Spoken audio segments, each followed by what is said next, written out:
कैसे एक दूध वाले को मिला गड़ा खजाना जिसने उसकी जिंदगी को बदल कर रख दिया।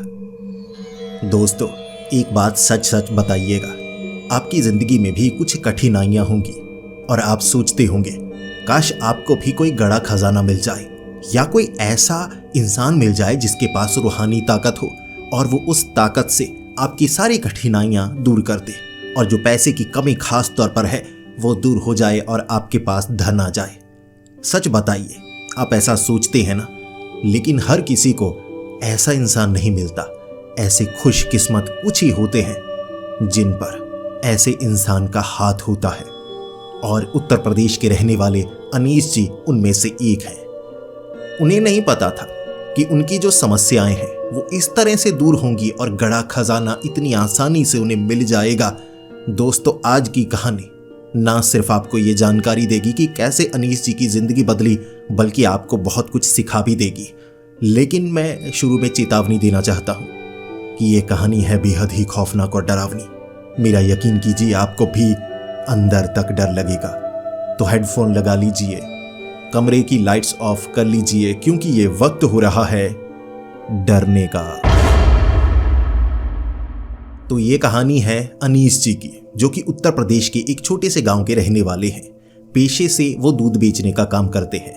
बात कुछ समय पहले की है। उनके पास 5-7 भैंसें थी, कुछ गायें थी, कुछ बकरियां रखी हुई थी। वो दूध बेचने का काम किया करते थे। अपने साइकिल पर वो बड़े बड़े 3 ड्रम टांग लिया करते और सुबह से लेकर शाम तक जितना दूध होता दूध बेचने का काम करते। घर में दही जमा लिया करते और क्रीम निकाल कर वो जो घी है उसे भी बनाया करते और उसे आसपास के गांव में बेचने के लिए जाया करते थे, जिससे घर का गुजारा भी चला करता था और कुछ रुपए उनके जमा होने लगे थे। लेकिन उनका जो घर था वो पुश्तैनी था, जो कि अनीस जी के दादाजी ने बनाया था। उस समय वो बाकियों के खेतों पर खेती किया करते थे। बहुत ज़्यादा मेहनती थे अनीस के दादाजी, और अनीस के जो पिता थे वो भी एक बागान में काम किया करते थे। अपनी उनके पास इतनी ही ज़मीन थी जो घर वाली थी। घर में 4 कमरे थे। अनीस रहता था, अनीस की माँ, अनीस के पिता, 3 लोग यहाँ रहते थे। 4 से 5 कमरे थे यहाँ पर। लेकिन ये कमरे थोड़े पुराने हो चुके थे, यानी पुराने ज़माने की ये छोटी सी इमारत थी, 1 मंजिला। छत वो लकड़ी डाली हुई, उसके ऊपर ईंटें लगाकर फर्श जैसे छत डाली, वो वाली छतें थी। अब अनीस जी का काम ठीक ही चल रहा था, लेकिन कभी कभी काम में कुछ गड़बड़ होने लगती, क्योंकि अनीस का एक पुराना दोस्त था जो स्कूल में उसके साथ पढ़ा था। अच्छे दोस्त हुआ करते थे और दोनों एक ही तरह का काम करना चाहते थे। तो उनके घर में तो पहले से ही दूध बेचने का काम था। अनीस ने भी उससे सीखकर घर में भैंसें रखी थी, दूध निकालना शुरू कर दिया और उसके बाद बेचना शुरू कर दिया। अब उनके पास थी 20-25 भैंसें, अनीस के पास थी 5-7 भैंसें। अब उनसे धीरे धीरे जो टकराव होना शुरू हो गया, क्योंकि कुछ ग्राहक थे जो उनसे दूध नहीं लेते, वो अनीस से दूध लेते, और आसपास के गांव में ये 2 ही दूध वाले थे। इसीलिए दोनों की आपस में बिल्कुल नहीं बनती थी और हमेशा कंपटीशन रहता था। अब उनके पास तो बहुत सारी ज़मीनें थी, तो वो खेती का काम भी करते थे, दूध बेचने का काम भी करते थे, और भी बहुत सारे उनके काम थे। जबकि अनीस थोड़ा गरीब था, इसीलिए मुकाबला नहीं कर पाता था। इस बार अनीस को एक परेशानी का सामना करना पड़ा, तो उसके बाद उसका थोड़ा दिमाग खुलने लगा कि कुछ करने की ज़रूरत है। काम साधारण ही चल रहा था, घर का गुजारा चल रहा था। अब अनीस एक आदमी था जिसके घर में दूध देने के लिए गया। अब वो कॉमन फ्रेंड हुआ करता था, अनीस का भी दोस्त हुआ करता था, उसका जो दूसरा दूध वाला दोस्त पुराना था उसका भी दोस्त हुआ करता था, कॉमन फ्रेंड। तो उसके घर में गया था अनीस दूध देने के लिए। उसने कहा, रुक जा भाई, चाय पी कर जा। सुबह का वक्त था, ठंडी का मौसम चल रहा था, तो अनीस को लगा ठीक है, मैं चाय पी कर ही चलता हूँ। तो उसने चाय खुद ही बनाई, अकेला रहता था। जिसके बाद चाय रखी और अनीस से बातें करने लगा। यार कुछ कर ना, तू पीछे पड़ जाएगा भाई, तेरा काम बंद हो जाएगा। देख वो बहुत ज़्यादा चालाक है, वो जादू टोना करता है, बहुत कुछ करता है, तू समझने की कोशिश कर। और वैसे भी तेरे बारे में बहुत बुरा भला बोलता है। काम तो तेरा ठीक चल रहा है, कोई परेशानी तो नहीं। मैंने किसी से सुना है कि वो थोड़ा काली ताकतों का इस्तेमाल या किसी बाबा से काला जादू वगैरह ऐसी कोई मदद ले रहा है, थोड़ा अपना ध्यान रखना। अब इसके बाद जो अनीस था उसके दिमाग में ये बात घूमने लगी, क्योंकि पिछले कुछ समय से वो थोड़ा घर में परेशान हो रहा था। उसे नींद नहीं आ रही थी, रात के वक्त बार बार नींद टूटती, नींद खराब हो रही थी। घर में पिछले महीने से कुछ आवाजें आना शुरू हो गई। शुरू शुरू में छत से आवाजें आया करती, जैसे खुरचने की आवाजें, जबकि छत पर चढ़ने का रास्ता बाहर से था। वो भी लकड़ी की सीढ़ी थी, ऐसे लगानी पड़ती और छत पर चढ़ना पड़ता। तो छत पर तो कोई था ही नहीं। एक दो बार जो अनीस था उसने जाकर देखा कि छत पर तो कोई नहीं है। वैसे ही खरोंचने की आवाजें पता नहीं छत से क्यों आ रही हैं, और खास तौर पर जो अनीस का कमरा था वहां पर ये आवाजें आ रही। अब उस दोस्त ने दिमाग में ये डाल दिया कि भाई वो तो काला जादू कर रहा है। तो अनीस को शक होने लगा कि काला जादू हमारे घर पर तो नहीं। और देखिए उस रात ना सिर्फ खुरचने की आवाज आई बल्कि टक टक की आवाज। और ये आवाज छत से नहीं आ रही थी। जो लकड़ी डाली हुई थी ना छत में, नीचे लकड़ी वाली छत थी, ये लकड़ी डाली, ऊपर ईंटें लगाई गई, ऊपर फर्श ऐसे डाला हुआ था, तो लकड़ी से आवाजें टक टक की, ऊपर से आवाजें खुरचने की। अनीस के दिमाग में शक। अनीस घबराया और इस बार छत पर चढ़ने की उसकी हिम्मत नहीं कि भाई रात के 10 बजे का वक्त हो गया है, ऊपर कुछ नजर आ गया। फिर अनीस जब छत पर चढ़ा था ना, सीढ़ी लगाई उसने, उसे चमकती हुई 2 आंखें नजर आई। अंधेरा बहुत था, सिर्फ आंखें दिखी, रोशनी तो थी ही नहीं, तो आंखें कैसे नजर आ गई। उसे लगा था मैं ऊपर जाऊंगा, ऐसे रोशनी अचानक डालूंगा। जब उसे 2 आंखें नजर आई ना, ये आंखें बड़ी भयानक थी, बड़ी करीब। ऐसा लग रहा ये कोई शैतानी ताकत है। चेहरा तो नजर ही नहीं आया, काली काली आंखें। तो वो डरा, सीढ़ी गिर गई, वो गिरा नीचे चीखता हुआ घर के अंदर। उसके बाद अनीस ने अपने अब्बू को बताया, अपनी अम्मी को बताया। वो दोनों भी डरे हुए कि छत पर कोई काली ताकत है। अम्मी ने तो पहले ही कह दिया जिन। ऐसे कभी कभी ना घरों के ऊपर जिन का वास हो जाता है। हमारे घर पर भी कोई जिन आ गया है, देखते हैं कल कुछ ही करेंगे, चावल फेंकेंगे, ऐसे वैसे करेंगे तो उससे ठीक हो जाएगा। अनीस ने वैसा किया जैसा अम्मी ने कहा। रात को वो आंखें दिखी थी, हिम्मत तक नहीं थी देखने की। उसके बाद दिन के वक्त उसने टॉर्च मारी, ऊपर कुछ नहीं था। यानी रात के वक्त कोई ना कोई ताकत आती है। वो आंखें इंसानी नहीं थी। इंसानी आंखें ऐसे चमकती नहीं, या तो जानवरों की चमकती हैं या जिन्नातों की चमकती है। तो अनीस डरा हुआ सब कुछ कर लिया। रात को फिर से वो आवाजें, खरोंचने की आवाजें और टक टक की, लकड़ी के अंदर से। जिन लकड़ी के अंदर तक आ सकता है, वरना कुछ भी, कोई इंसान वो लकड़ी के अंदर कैसे घुस सकता है। तो अनीस को लगा कि ये जिन है, घर में कुछ ना कुछ होगा। तो वो ध्यान देने लगा चीजों की तरफ। सब्जी ज्यादा गल नहीं रही। अम्मी को कहा, माँ सब्जी ज्यादा नहीं गल रही, काफी समय से मैं सब्जी लेकर आता हूँ, हफ्ते में खराब हो जाती है। अम्मी कहने लगी कि सर्दियों में ऐसा होता तो नहीं, लेकिन लगता है हो रही है, ध्यान नहीं दिया कभी। तो अनीस का ध्यान हर चीज पर जा रहा कि कभी कपड़े गिर जाते हैं, कभी पैसे गुम हो रहे हैं घर में, तो लगता है जिन्न का वास है। कभी कभी ये जो ताकतें होती है ना, शुरू में थोड़ा एहसास दिलाती हैं, जब हावी होने लगती हैं तो आपको फंसाती चली जाती हैं। तो अनीस इससे छुटकारा चाहता था, इसीलिए अनीस ने कहीं से पता किया। उसे एक बाबा के बारे में पता लगा। वहाँ से काफ़ी दूरी पर एक गांव है जहाँ अपने घर में बाबा गद्दी नसीन बैठते हैं। उनके दादा भी वहाँ बैठा करते थे, वो भी वहाँ बैठा करते हैं। पहले ज़्यादा प्रसिद्धि नहीं थी, जब से ये बाबा घर में बैठने लगे हैं ना, उनके घर में एक जगह निकली है। कहते हैं वो जगह खास है, तो कोई रूहानी ताकत है उस जगह में, तो उन्होंने वो जगह बना ली। इसीलिए अब वो गद्दी पर बैठता है और लोग उसके पास पूछने के लिए आते हैं कि परेशानी है जी, छुटकारा दिलाइए। वो रूहानी बाबा अपनी रूहानी ताकत से छुटकारा दिलाते थे। तो अनीस भी छुटकारा पाने के लिए वहां पर चला गया। तो रूहानी बाबा देखते ही ऐसे कहा, अच्छा, करीब बुलाया। अनीस को लगा कि बाबा में कुछ तो ताकत है। पहचान लिया कि मैं कितना ज्यादा परेशान हूं। 50 से ज्यादा लोग थे, 50 में से अनीस को बुलाया। तो अनीस पास आया तो बाबा कान में कहने लगे, परेशान है, घर में तेरे किसी ने काला जादू किया है, तुझसे बिना पूछे बता दिया मैंने, बता सच है या नहीं। अनीस ने कहा, जी सच है। रूहानी बाबा इसके बाद ऐसे ही बताते चले गए। माँ की भी बीमारी की परेशानी है। अनीस ने कहा, जी सेहत थोड़ी खराब है। फिर रूहानी बाबा ने कहा, काम बहुत कम है, किसी ने तेरे काम पर भी काला जादू किया है। शक तो अनीस को था, बाबा के मुंह से सुना। अनीस कहने लगा, जी बाबा कुछ करिए। अनीस का रोना निकल गया। वो भरा हुआ था कि हालत बहुत पतली चल रही है, काम अच्छे से नहीं चलता, कंपटीशन, घर में काला जादू हो गया, क्या करेंगे। रूहानी बाबा सब कुछ जानते हैं। अनीस रोने लगा। रूहानी बाबा की जो बातें थी ना, रूहानी बाबा जिससे बात करते ना, कोई और सुन नहीं पाता। प्राइवेट में पास में कान के पास आकर ना बातें किया करते। अनीस को कहा, जितनी तुझे मेरी जरूरत है ना, उतनी मुझे तेरी जरूरत है। तू कोई साधारण इंसान नहीं है, तू बहुत खास है। मैं शुक्रिया करता हूं, तेरे मैं पांव पड़ना चाहता हूं कि तू मेरे पास आया है, मेरी भी जिंदगी बदलेगी। तुझे पता है मुझे तेरी किस्मत में क्या नजर आ रहा है? छोड़, अभी नहीं बताऊंगा, पहले तेरी परेशानी दूर करूंगा। बता, तेरे घर में किसी ने काला जादू किया है? अनीस ने कहा, जी जी किया है, क्या करूं? रूहानी बाबा ने कहा कि ऐसा कर, ये ले मेरा कुछ सामान, घर में बिछा देना, दोबारा वो ताकत तुझे परेशान नहीं करेगी। अनीस बस, अनीस ने वहाँ 150 रुपये दिए कि बस अभी मेरे पास इतने ही हैं। शुरू में ज़्यादा भरोसा नहीं कर पा रहा था तो वो सामान लेकर आया, घर में बिछाया। 2-3 दिनों तक कोई ज़्यादा फर्क नहीं पड़ा। खुरचने की आवाज़ें और टक-टक की वो आवाज़ें रात के वक्त, दिन के वक्त भी कभी कभी आती रहीं। अनीस पहुंचा रूहानी बाबा के पास दोबारा। रूहानी बाबा ने दूर से ही देखकर कह दिया, आजा मेरे बच्चे, तू तो खास है, तू तो करीब आया कर, ऐसे पूछा मत कर, पीछे मत बैठा कर, तू तो पास आकर बैठ जाया कर मेरे। अनीस पास आकर बैठा। रूहानी बाबा ने कहा, ठीक हो गया ना सब, खुश है ना? अनीस ने कहा, जी रूहानी बाबा, नहीं कोई फर्क नहीं पड़ रहा, कुछ तो है। ऐसा लगता है जैसे घर में ना बुराई आ गई है। मेरी माँ भी रोने लगती है कि काम भी अच्छा नहीं चल रहा, आगे बढ़ नहीं पा रहे हैं। कैसे बढ़ेंगे? वो जो दूसरे दूध वाले हैं ना, उनका काम बढ़ रहा है, वो जानबूझकर अब लोगों को अपनी तरफ कर रहे हैं कि दूध में डिस्काउंट देंगे। हम कहाँ से डिस्काउंट देंगे, हमारे पास तो ज़्यादा रुपए है ही नहीं। तो रूहानी बाबा ने अनीस को कहा, चिंता मत कर, सबसे पहले तेरे घर पर जो है ना उसकी परेशानी दूर करते हैं, बाकी चीज़ें बाद में एक एक करके करेंगे।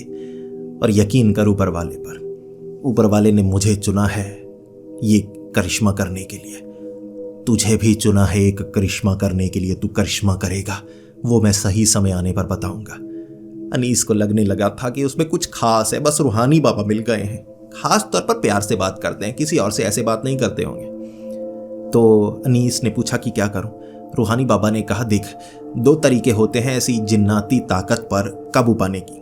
पहला कि उसे भगा, लेकिन मैं तेरे पास आ नहीं पाऊंगा, ये जो तेरी परेशानी है तुझे खुद निपटनी होगी। यहाँ देख, बाकी भी परेशान है, सब मेरे अपने ही हैं, तो बाकियों का दुख भी दूर करना पड़ता है। तेरे लिए एक तरीका है, समझौता कर ले। तो ऐसा कर, छत से आवाजें आती हैं, छत में खाना डाला कर शाम के वक्त, रात को आवाजें नहीं आएंगी, खुरचने की वगैरह वो आवाजें नहीं आएंगी। अनीस ने रूहानी बाबा की बात मान ली। फिर अनीस ने शाम के वक्त वैसा ही किया। अनीस ने कुछ खाना लिया जो उसकी माँ ने बनाया था, उसने वो खाना छत पर डाल दिया।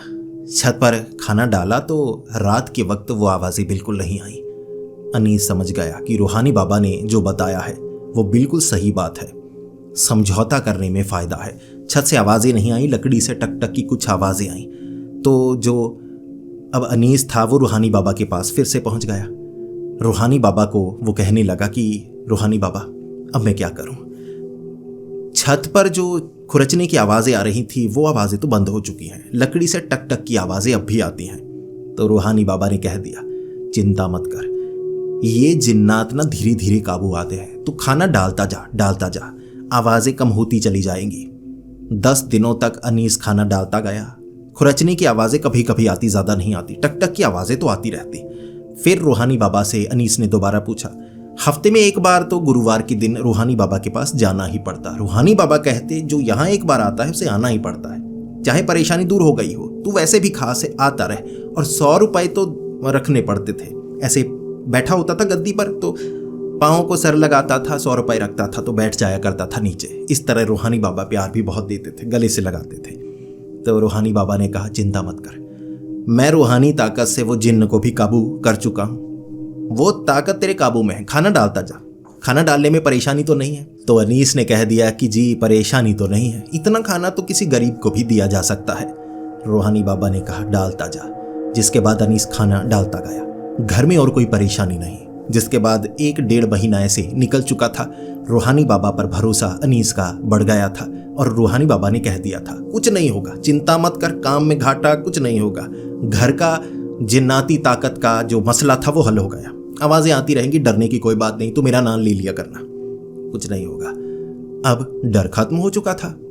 अनीस को लगा बस रूहानी बाबा हैं, हमारी सुरक्षा कर रहे हैं। फिर रूहानी बाबा ने कहा, ये तो एक समस्या थी, बाकी समस्याओं का हल भी दूर करना है। और तेरी किस्मत, जो मैंने शुरू में कहा था, मैं तुझ पर निर्भर हूं, तू मुझ पर निर्भर है। तेरी किस्मत में गड़ा खजाना है, पाना चाहता है वो गड़ा खजाना। इस पर अनीस कहने लगा, बाबा ये क्या कह रहे हैं? बाबा ने कहा, किसी को बताना मत, तेरी किस्मत में गड़ा खजाना है, किसी को बताएगा वो हिस्सा मांगेगा, ये तेरी किस्मत का। करोड़ों रुपए करोड़ों मिलेंगे तेरी किस्मत में, मैं देख पा रहा हूं, ये मेरी ताकत है, आंखें बंद होने के बाद भी मैं देख पाता हूं। तू मेरा बच्चा है, तुझे गड़ा खजाना मिलेगा, जितना तू रखना चाहता है रख, जो तुझे लगे मुझे देने लायक है, मैं तो तुझ पर निर्भर हूं, मुझे दे देना। इस पर अनीस ने कहा, बाबा अगर ऐसी बात है आधा आधा मैं आपको आधा दूंगा। बाबा ने कहा, बस गड़ा खजाना तुझे मिलेगा, जितना हिस्सा मुझे देना है दे देना। अनीस बहुत ज्यादा खुश, लेकिन पहले और समस्याएं भी हल करनी थी। खास तौर पर वो जो दूसरा दूध वाला, वो जो काला जादू करता है ना, रूहानी बाबा ने कहा कि कंपटीशन ऐसे होता है, कई लोग काला जादू करवाते हैं, हो सकता है वो किसी और बाबा से काला जादू करवाता हो, टकराव होगा बाबा का टकराव, लेकिन मैं रूहानी ताकत, जो ऊपर वाले की ताकत है ना, अच्छा काम करता हूं, बुरा नहीं करता, वो बुरा काम करता है, हम काला जादू नहीं करेंगे, हम रूहानी ताकत से काम करेंगे। दुष्ट ताकत को दुष्ट तरीके से खत्म करना होगा।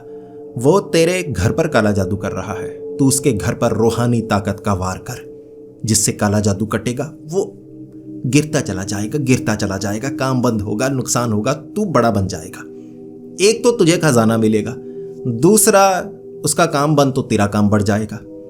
अनीस ने कहा, बाबा जैसा आप कहेंगे मैं वैसा करने को तैयार हूं। तो इस पर वो जो बाबा थे उन्होंने कहा कि ये नारियल है, इस पर लगाया है मैंने सिंदूर, हरे कपड़े से लपेटा हुआ है, ये नारियल तुझे उसके घर में फेंकना होगा, मुंह ढककर फेंकना। अगर किसी को पता लग गया ना तो तू पकड़ में आ जाएगा, फिर तुझे पीट भी सकते हैं, नुकसान भी हो सकता है, तो ध्यान रखना। ये नारियल जो असर करेगा ना, उनके घर में नकारात्मक ऊर्जा बढ़ने लगेगी। ये काला जादू नहीं है, रूहानी ताकत है, रूहानी। काला जादू बुरा होता है, रूहानी ताकत अच्छी होती है, रूहानी तरीका। तो अनीस ने रूहानी तरीका अपनाया। वक्त रात का था, अनीस सीधे जाकर वो नारियल घर के अंदर फेंकना चाहता था। एक तो घर बड़ा था उनका, वो दूध वाले जो थे उनका घर बड़ा था। तो अनीस ने क्या किया, नारियल ऐसे लपेटा हुआ था हरे कपड़े में, सिंदूर वगैरह कुछ लगाया हुआ था उस पर, मुंह ढका हुआ, जो चारदीवारी थी ना उससे ऊपर निकला, ऐसे घुमाकर अंदर मारा, भागा, किसी को पता नहीं लगा, अंधेरा था उस तरफ। चीखने चिल्लाने की पीछे से आवाजें आई। जो अनीस था भागता गया और ऊपर की तरफ देखा कि ऊपर वाले मेरी मदद कर। ऊपर वाले ने मदद की, उसकी आवाजें आना शुरू हो गई, रूहानी ताकत हावी होना शुरू हो गई थी। अब जो अनीस था ना वो घर आ गया, उसके बाद इंतजार करने लगा और सुबह उसे खबर मिल गई कि वो जो दूध वाले हैं ना, उनके घर में उनकी जो दादी थी ना, उनकी दादी के सर पर चोट लगी बहुत ज्यादा, अस्पताल में भर्ती है। पहले तो सोचने लगा अनीस कि ये नारियल के कारण होगा, फिर उसने सोचा नहीं, नारियल के कारण नहीं हो सकता, क्योंकि रूहानी ताकत किसी का बुरा नहीं करती। नारियल गिरा होगा नीचे, चोट वैसे लगी, काला जादू करते हैं। उल्टा पड़ना शुरू हो गया, उल्टा पड़ना शुरू हो गया। जब दिन के वक्त अनीस पहुंचा बाबा के पास, रूहानी बाबा ने कह दिया, नारियल तूने फेंका था वो तो गिरा होगा, चोट नहीं लगी होगी, रूहानी ताकत चोट नहीं पहुंचाती, यकीनन काला जादू उन्होंने करने की कोशिश की होगी। घर में बुरे लोग बुरी चीजें करते हैं, रूहानी ताकत पहुंची, बुरा होना शुरू हो गया उनके साथ, उल्टा पड़ना शुरू हो गया है। चिंता करने की जरूरत नहीं है मेरे बच्चे। अनीस को तसल्ली मिली कि उसने चोट नहीं पहुंचाई। वापस आया, माँ से पता लगा कि वो गालियां निकाल रहे हैं कि रात को कोई नारियल मार के गया है दादी माँ को। अनीस कहने लगा कि नारियल सर पे टकराया था। माँ कहने लगी पता नहीं, चलो बाकी तो ठीक है, लेकिन फिर भी चलो इतने बुरे भी नहीं हैं, कुछ बुरा थोड़े ना किया था। अब जो अनीस की माँ थी वो तो वहां जाती रहती थी, बच्चों में कंपटीशन था, थोड़ा आपस में कंपटीशन, दूध का काम था, लेकिन चलो माएँ बड़े तो आपस में मिलते जुलते रहते हैं। तो माँ ने बताया किसी ने नारियल मारकर सर खोल दिया दादी का, तो दादी अस्पताल में भर्ती है। अनीस अगले दिन बाबा के पास गया और बाबा ने कहा चिंता की जरूरत नहीं, लगता है रूहानी ताकत काली ताकत पर हावी हो गई, इसीलिए वो दादी जो थी काला जादू वो करती थी, बुरे लोगों पर रूहानी ताकत ने वार किया है, तू चिंता क्यों करता है, जो होना था हो गया, बुरा मत मान, बुरा मत मान, तूने बुरा नहीं किया। तो अनीस ने बुरा नहीं माना, बुरा नहीं किया था उसने। रूहानी बाबा कहने लगे अब ताकत को आगे बढ़ाते रहना होगा। अब रूहानी बाबा ने कहा एक काम शुरू करना होगा, जो तुझे गड़ा खजाना मिलेगा वो मैं नहीं दिलवाऊंगा, वो तुझे एक जिन्न दिलवाएगा, अब उस जिन्न के पास जाना होगा। अनीस ने कहा बाबा ये क्या कह रहे हैं, जिन्नातों से दूर जाया जाता है, करीब नहीं। रूहानी बाबा ने कहा जिन्नातों के करीब जाकर ही तो धन मिलता है, मेरी बात मान, तेरी रक्षा मैं करूंगा। मुझे तूने गुरु मान लिया है, अपना बड़ा मान लिया है। तेरा अंगरक्षक हूं मैं, तेरी सुरक्षा करना मेरा काम। कुछ नहीं होगा तुझे बचा लूंगा मैं, समझ ले तेरे पास ही हूं मैं। रात को सोया हूं ना तो मेरी जो रूह है वो तेरे इर्द गिर्द तेरी सुरक्षा कर रही होगी, डर मत। रात के वक्त तुझे इस कब्रिस्तान से 1000 कदम बाईं तरफ चलना है। उस जगह एक पेड़ मिलेगा, अकेला पेड़, तालाब के पास। गंदगी बहुत है, उस पेड़ से तुझे आवाज आएगी। सर उठाकर ऊपर मत देखना, ऊपर पेड़ हिलेगा। तुझसे वो जिन्न बात करेगा, जो मांगे उसे देना, तुझे वो धन देगा। एक धन इस तरफ से मिलेगा, गड़ा खजाना कहीं और से। अंत में तुझे गड़े खजाने का तरीका बताएगा वो। पहले उसे धन ले ले, ऐसे ही काम चलता है तो ऐसे ठीक है, लेकिन गुस्सैल होते हैं जिन्न। ध्यान रखना, जबान मत लड़ाना। जो अनीस था वो, अरे रूहानी बाबा आप इतनी मदद कर रहे हैं, वो टूट पड़ा था, रोने लगा था। रूहानी बाबा ने कहा था चिंता मत कर मेरे बच्चे, तू खास है मेरे लिए, तू मेरे बच्चे से बढ़कर है, तुझसे बहुत प्यार करता हूं मैं। वहां भीड़ लगा करती थी, वो रूहानी बाबा ना नाम लिया करते थे, ऐसे सर घुमाने लगते थे। वो कहते थे हवा आ गई, हवा आ गई, जगह की हवा आ गई। पता नहीं उनमें हवा आती थी, जब हवा आती थी तो हवा में वो उड़ने लगते थे, छलांगे मारते थे। पूरे तो नहीं उड़ते थे, लेकिन कहते थे कि मैं उड़ रहा हूं, फिर मैं नीचे आ जाता हूं। तो ऐसे सर घुमाकर सबकी तकलीफें सुना करते थे। जो अनीस था उनकी तकलीफें भी सुनने लगे थे रूहानी बाबा। अब अनीस ने रात के 12 बजे कब्रिस्तान में पैर रखा, टांगे ऐसे ऐसे कर रही उसकी, जिसके बाद वो एक दिशा में बढ़ने लगा, उस पेड़ तक। 1000 कदम करके पेड़ तक पहुंचा। पेड़ के ऊपर उसने आवाज लगाई, क्या तुम हो, क्या तुम जिन्न हो? ऊपर से आवाज आई, हाँ मैं हूं। फिर अनीस ने कहा मुझे धन दे दो। उसने कहा मैं क्यों दूं, तुझे खा जाऊंगा मैं, तुझे मार डालूंगा, तुझे चुन लिया है मैंने, अब तुझे कोई नहीं बचा सकता। फिर वो जिन चीख मारने लगा, अरे तुझ पर तो रूहानी बाबा का हाथ है, तुझे चोट नहीं पहुंचा सकता, रूहानी बाबा बहुत ताकतवर है। लेकिन देख, अगर तू रूहानी बाबा से दूर गया ना तो तुझे मार डालूंगा। इस पर अनीस कहने लगा मैं रूहानी बाबा को कभी नहीं छोड़ने वाला, वो मेरे अंगरक्षक हैं। तो पेड़ हिलने लगा। उस जिन ने कहा कि मुझे बहुत डर लग रहा है, चल मांग, तू क्या मांगता है? अनीस ने कहा मुझे धन दो, मुझे गड़ा खजाना दो। जिन ने कहा ऐसे नहीं, गड़ा खजाना ऐसे नहीं मिलता, तू मुझे खुश कर, जब मैं खुश हो जाऊंगा तुझे गड़े खजाने का एड्रेस बता दूंगा, जगह बता दूंगा कहाँ है गड़ा खजाना, वो खाड़ लेना गड़ा खजाना। इस पर जो अनीस था वो खुश। अनीस ने कहा क्या चाहिए तुम्हें? उसने कहा 5 किलो मुर्गा, 2 किलो बकरा कटा हुआ, ताज़ा लेकर आना, लेकिन ना बना हो ना उबला हो, ताज़ा लेकर आना। कल 12 बजे मैं इंतज़ार करूंगा, फिर तुझे कुछ दूंगा जिससे तू भी खुश हो जाएगा। अनीस बहुत ज़्यादा खुश कि ये बात बन रही है। वो जादू रूहानी ताकत वाला काम तो ठीक है, दादी का सर फूटा, चलो काम उनका ठंडा हो जाएगा धीरे धीरे। अब उसने रूहानी बाबा से बात नहीं की 2 दिन। तो अगली रात 12 बजे फिर से वहाँ 5 किलो मुर्गा कटा हुआ, 2 किलो बकरा कटा हुआ लिफाफे में डालकर वहाँ लेकर गया। जिन ने कहा टांग दे और चला जा। अनीस ने कहा कुछ तो मुझे, कोई खजाना कुछ दो। ऊपर से एक सिक्का गिरा नीचे। अनीस ने उठाया सिक्का, 1 रुपए। अनीस सोचने लगा 1 रुपए का मैं क्या करूंगा? उसने कहा और दो। जिन ने कहा चला जा, रूहानी बाबा के कारण तुझे छोड़ रहा हूं, वरना छोड़ूंगा नहीं, चला जा। रोने लगा अनीस। अनीस वापिस आ गया। अनीस ने कहा 300 रुपए या 250 रुपए किलो तो मुर्गा मिला है, 5 किलो लेकर आया, बकरा तो और भी महंगा था, अब क्या करूं? 1 रुपया दिया उसने। अनीस अगले दिन रूहानी बाबा के पास। रूहानी बाबा ने कहा चिंता मत कर, तू बिजनेस करने गया था या जिन्न से लेने गया था? अनीस ने कहा जिन्न से लेने। तो बाबा ने कहा ऐसे होते हैं जिन्न, बिजनेस करना हो तो तू रकम देखता, इतने का चिकन बना, इतने का वो बना, ऐसे नहीं चलता।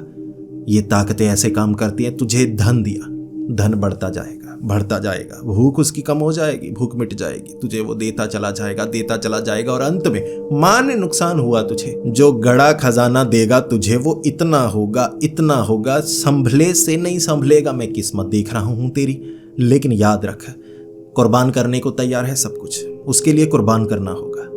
अनीस पहले पहले डरने लगा, अरे मैं कैसे करूंगा? रूहानी बाबा ने कहा छोड़, फिर छोड़, खजाने की बात छोड़, तू देख वो दूध वाले पर क्या करना है, जो परेशानी वो दूर करते हैं। इस पर अनीस ने कहा नहीं, रूहानी बाबा पूरा भरोसा है आप पर, जैसा आप कहेंगे। रूहानी बाबा ने कहा तो ठीक है, जो मांगे दे उसे, अंत में वो जो देगा तेरा दिल खुश हो जाएगा। तो अनीस ऐसे ही वो रोज़ कुछ मांगता, सर्दी लग रही है कपड़े लेकर आ, रजाई लेकर आ, कंबल लेकर आ, खाने की चीज़ें लेकर आ, कपड़े लेकर आ, कुछ अलग तरह के जूते लेकर आ, मुझे कुछ और चाहिए वो लेकर आ। तो अनीस देता चला गया, जितने बचे थे सब लुटाता चला गया। उसे था खजाना मिलेगा, जिस पर रूहानी बाबा ने कहा 2 काम करने होंगे तुझे। पहला काम, तुझे उस कब्रिस्तान में मैं एक मटका दूंगा, वो रख के आना होगा। काली ताकतें तुझे रोकने की कोशिश करेंगी, वो मटका रख के आना होगा और शरीर पर तुझे मोर पंख बांधने होंगे। 100 मोर पंख होने चाहिए, क्योंकि मोर एक रूहानी पंछी है, उसके पंखों में होती है रूहानी ताकत। तू खुद के मोर पंख बांध लेना, कोई ताकत तुझे नुकसान नहीं पहुंचाएगी। अब रात के 12 बजे जो अनीस था वो मटका लेकर, मटके में क्या था अनीस को नहीं पता, कब्रिस्तान में ऐसे ही पहुंचा। और उसे रोकने की ताकत तो काली ताकतें करेंगी, उसे पता था, लेकिन काम तो थोड़ा आसान ही निकल गया। वो कब्रिस्तान में पहुंचा, उसने मटका रखा, लेकिन वापस आते वक्त जो मोर पंख थे ना, ज्यादा ही हवा के कारण से उड़ रहे थे। तो गांव में था वो, गांव के होते हैं कुत्ते बहुत खतरनाक। तो जैसे ही गांव में वो आने वाला था, कुत्तों का झुंड, और घबरा गया जो अनीस था। उसे लगा कि ये कुत्ते मेरी तरफ घूर क्यों रहे हैं, पहले तो कभी नहीं घूरते। अब अनीस ने ये नहीं सोचा कि पहले कभी मोर पंख ऐसे उड़ते हुए उसने डाले नहीं, तो कुत्ते देख रहे ये बना क्या हुआ है। अनीस ने सोचा तक नहीं, कुत्ते पीछे पड़ गए। कुत्तों ने मोर पंख ऐसे खुरच डाले, काट काट के ना ऐसे फाड़ डाले। कपड़े भी काफी फटे थे, लेकिन अनीस भाग निकला वहां से। काफी लोग इकट्ठा हुए थे कि कुछ तो हुआ है यहाँ। अनीस बता नहीं सकता था कि कब्रिस्तान के पास की तरफ वो गया था। अनीस सीधा घर। माँ पूछ रही, तेरे शरीर से खून क्यों निकल रहा है? अनीस ने कहा, माँ कुर्बानी दी है मैंने। माँ ने कहा, क्या कटवा के आया है? कुछ कटवाया तो नहीं शरीर का? अनीस ने कहा, नहीं माँ, कुर्बानी बहुत मुश्किल वाली दी है, अपने परिवार के लिए मैं मरने तक को तैयार हूं। अनीस अब पूरी तरह से निर्भर हो गया था रूहानी बाबा पर। रूहानी बाबा जिंदगी बदलेंगे, इन्वेस्टमेंट बहुत हो गई है। फिर रूहानी बाबा ने कहा, काम हो गया, मटका रख के आ गया तू, जमीन में गाड़ दिया। अब ऐसा कर, तू जो दूध वाले हैं ना, पहले उनका काम भी निकाल ही दे। नारियल फेंका था, चल माना, नारियल सीधा दादी के सर पे लग गया। इस बार हल्की चीज मारेंगे, लेकिन रूहानी ताकत से काला जादू काटना है, तभी तेरे ऊपर से जो बुरी ताकतें हैं ना वो दूर होंगी, तभी तो जिन्हें तुझ पर भरोसा करेगा। ये काम करना होगा। ऐसा कर, तो सरसों का तेल एक बोतल में डाल के, कांच की बोतल होनी चाहिए, घर में उनके फोड़नी है, तेल बिखर जाना चाहिए। अनीस ने कहा, जी मैं फेंकूंगा कुछ नहीं। बाबा ने कहा, चल तू ज्यादा ही अच्छा है, बुराई नहीं है तुझ में। अनीस मुस्कुराया, जी। तो रूहानी बाबा ने कहा, ऐसा कर, चल तेल फेंक के आना, तेल में तिल है, कुछ और भी डाला है मैंने, पूछना मत। हड्डियां वड्डियां थीं, पता नहीं पत्थर थे, कुछ था। तो तेल ऐसा किया उसने, जो गेट था ना, वो दूध वाले के घर का गेट के आगे ऐसे तेल बिछा दिया, तेल तिल अंदर डाल आया। हो गया काले जादू का निपटारा। जिसके बाद जो अनीस था वो तो घर आ गया। अगली सुबह वो अपनी माँ से जानना चाहता था कि कुछ हुआ। उसकी माँ ने कहा कि किसके बारे में पूछ रहे हो? लेकिन दोपहर तक खबर आ गई, वो जो दूध वाला था ना, जो दोस्त था, उसकी पीठ की हड्डी में ना चोट लगी है। पता नहीं किसी ने गेट पर कुछ बिछाया होगा या गेट पर वो फिसल कर गिर गया। अब वो पूछना चाहते थे कि तेल यहाँ पर किसने फेंका। कोई मेहमान तो आया नहीं जो गेट पर दोनों तरफ तेल डाला हो। दरवाजे पर, गेट पर ही तेल डाला था, तो वो बाहर निकलने लगा। सुबह सुबह दूध देने का काम करता था। फिसला, फर्श लगा था, पत्थर जो था संगमरमर डाला हुआ था, तो पैर फिसला, सीधा ठक नीचे वाली ऊपर वाली हड्डी में कुछ क्रैक आए थे, तो वो भी अस्पताल। अब 2 लोग अस्पताल में थे, दादी अस्पताल में थी और वो भी अस्पताल में था। काम थोड़ा ठंडा पड़ गया। अब डिमांड ज़्यादा हो गई अनीस की, और उसकी माँ ने अनीस की माँ से बात कर ली कि लोगों तक दूध तो पहुंचाना है, मिलके किसी तरह से काम कर लेते हैं। इसके बाद वो दूध अनीस को देने को तैयार, और हर लीटर में 2 रुपए बचने अनीस के चाहिए थे। अनीस हैरान, ये तो सीधा ही काम डबल से ट्रिपल से 4 गुना मिलके काम होना शुरू हो गया। आधे आधे में फर्क पड़ने लगा। अनीस बहुत ज्यादा खुश था। अनीस रूहानी बाबा के पास गया और हाथ जोड़कर, बाबा अपनी जिंदगी बदल दी मेरी। रूहानी बाबा, वो तो बदलनी थी मेरे बच्चे, तू मेरे लिए खास है, तू आगे आ जाया कर, पीछे मत बैठा कर। ये छोटे लोग हैं सारे, तू खास है, तू जो कर रहा है वो बाकियों से अलग है। गले मिल मेरे, तुम तो मेरे लिए खास, तुझे खजाना मिलेगा, खजाना। फिर रूहानी बाबा सर घुमाने लगे। सब लोग खड़े हो गए। जब वो सर घुमाया करते थे तो रूहानी बाबा के चेले कहते थे कि हवा आ रही है। जब हवा आती है तो ये बड़ी हवा है, ऊपरी हवा, तो नीचे वाले लोग ये समझ नहीं पाएंगे। बाबा से सर घुमाने लगते। फिर उनके पास थे 24 चिमटे चेन में डाले हुए, तो कपड़े ऊपर वाले उतार दिया करते थे।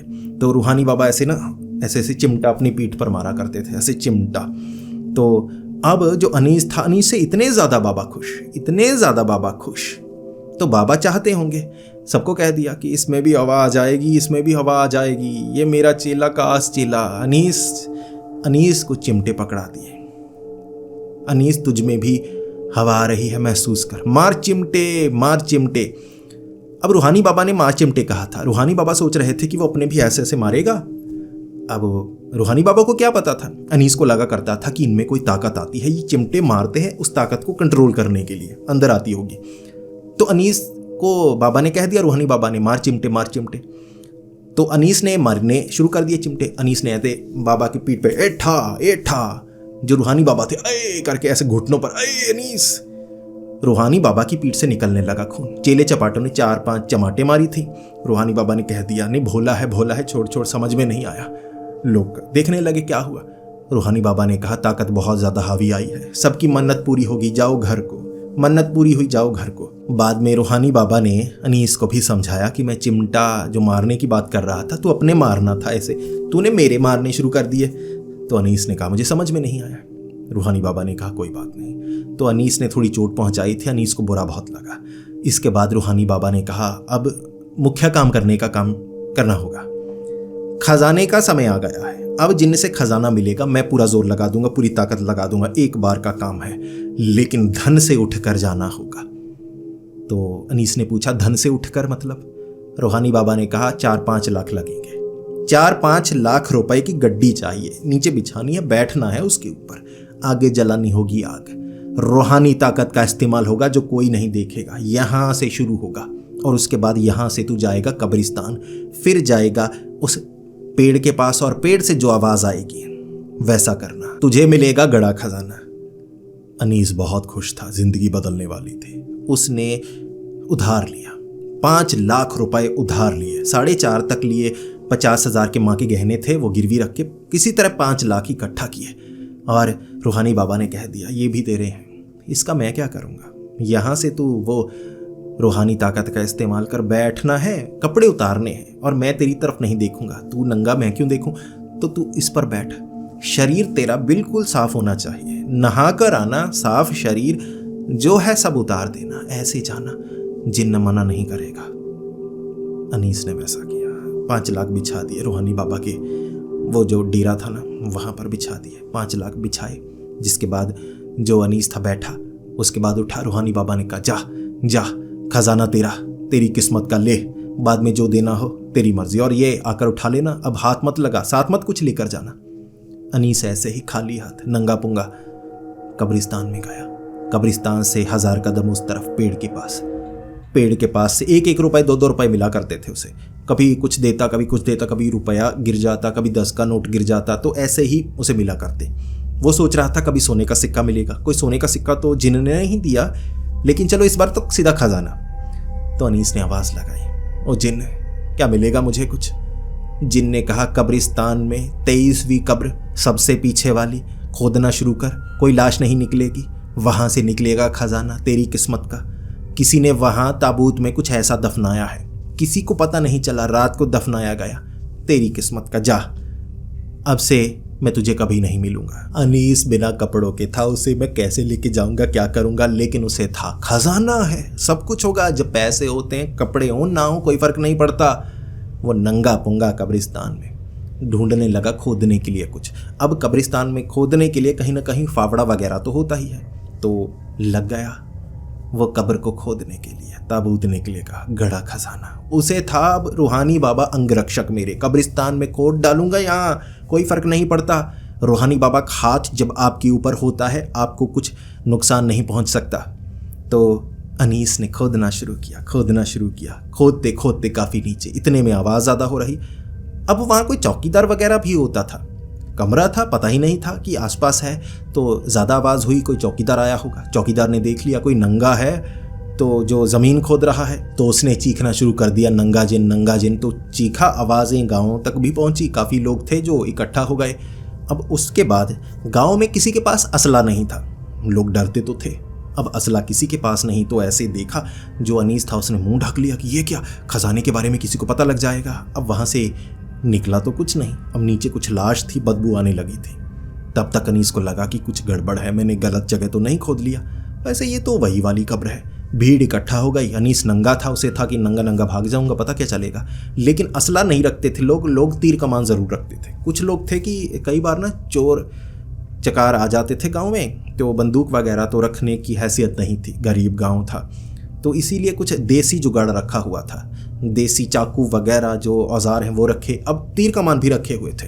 अनीस भागा था, अनीस की जांग में किसी ने तीर मार दिया था, जांग के आर पार तीर कर दिया। ऐसे ऐसे करता हुआ अनीस किसी तरह बचकर भागा। 2-3 तीर तो कान के पास से निकले थे, सर के पार हो सकते थे, गर्दन की पार हो सकते थे। किसी तरह अनीस वहाँ से बचकर भाग गया और एक बार उसे मौत नजर आई थी कि खजाना जाए भाड़ में, मैं तो मरने वाला था। फिर अनीस आ गया घर, जांग में फंसा हुआ तीर, रोने लगा। अब जहर फैल रहा था, तीर तो था, आगे लोहा लगा हुआ था, इसीलिए गांव में कोई होगा जो डिस्पेंसरी से उसे बताया गया और गांव में ये बात फैल गई कि वो नंगा जो था वो अनीस ही था जिसके तीर मारा है। तो घर में लोग आए, लोग तो पीटना भी चाहते थे, लेकिन अनीस जो था खून ज़्यादा बह गया तो लोगों को तरस भी आया कि पूछते हैं ना क्या हुआ, अब ये कौन सा कोई चोरी करने के लिए गया था, अनीस तो लोगों की मदद भी करता है, भोला है, अच्छा भी है, तो इससे नंगा होकर वहाँ कब्र खोदने की क्या ज़रूरत थी, पूछे तो सही, मानने की ज़रूरत नहीं है ऐसे। तो किसी तरह तीर निकाला गया तो अस्पताल ले जाया गया। उसके बाद गांव वालों को वो बताने लगा कि ये है। फिर उसने रूहानी बाबा की पूरी बात बता दी कि खजाना है मेरी किस्मत का, मैं गांव में भी कुछ भला करूंगा, खजाना निकलेगा। अब उस दिन तो अस्पताल में निकल गया था और शाम तक उसे खबर मिल गई कि रूहानी बाबा तो जी वहाँ से भाग गए। अब कई लोग रूहानी बाबा के उस डेरे पर थे पैसे मांगने के लिए। अब कहीं से उसने ना 60-70 लाख लोगों से ठग लिया था और वो उसका तो वीज़ा आ गया था, वो किसी तरह विजिटर वीज़ा लगाकर ना यूनाइटेड स्टेट्स भाग गया। अब लोग उसे ढूंढने की कोशिश कर रहे थे। उसी रात वो निकला था, फ्लाइट थी उसकी। उसने किसी तरह पैसों का जुगाड़ करने के लिए अनीस को कहा और लोगों से भी 1-2 दिनों में पैसे बहुत सारे लिए थे कि यहाँ कुछ करना है, मुझे रूहानी तंत्र मंत्र करना है। 60-70 लाख लेके भाग गया।